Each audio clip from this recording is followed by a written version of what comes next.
Hey there, welcome back to English Tube, where we make learning English fun and easy. Today we are diving into a powerful little phrase that can add depth to your English conversations.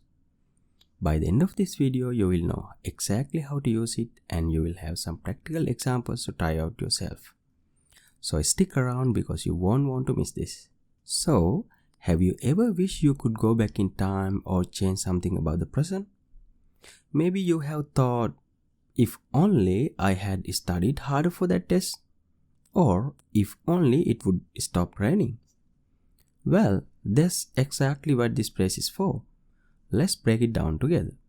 So, when to use if only and its meaning? If only is used to express wishes or regrets about situations that are different from what we want. It can refer to the present or future, expressing a desire for things to be different. And also, it can refer to the past, showing regret about something that already happened. In simple terms, if only help us talk about things we wish were true but aren't. Let's have a look at a few examples to make it super clear. If only I had more free time, I could travel the world. Here, you're expressing a wish for something you don't currently have, which is more free time. Talking about the past, if only I had studied harder, I would have passed the exam. This shows a regret about something that already happened. You didn't study enough and now you wish you had.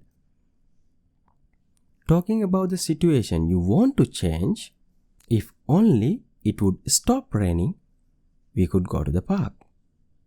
Or you can say, if only it would be sunny, we could go to the park. This is a wish for a current situation, the rain to change in the future. Here are 3 more examples to help you master this phrase. If only I knew how to cook, I wouldn't have to order takeout every night.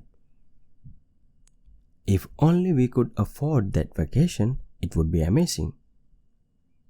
If only she had called me earlier, I could have helped her. Now it's your turn. Write down 2 sentences using if only in the comments below. Make them personal to your life, something you wish for or regret. Who knows, you might inspire someone else with your examples. That's it for today. Everyone, remember, practicing phrases like if only can make your English sound more natural and expressive. If you enjoyed this video, give it a thumbs up, share it with your friends, and don't forget to subscribe for more tips and tricks to boost your English skills. Until next time, keep learning and keep shining. Bye for now.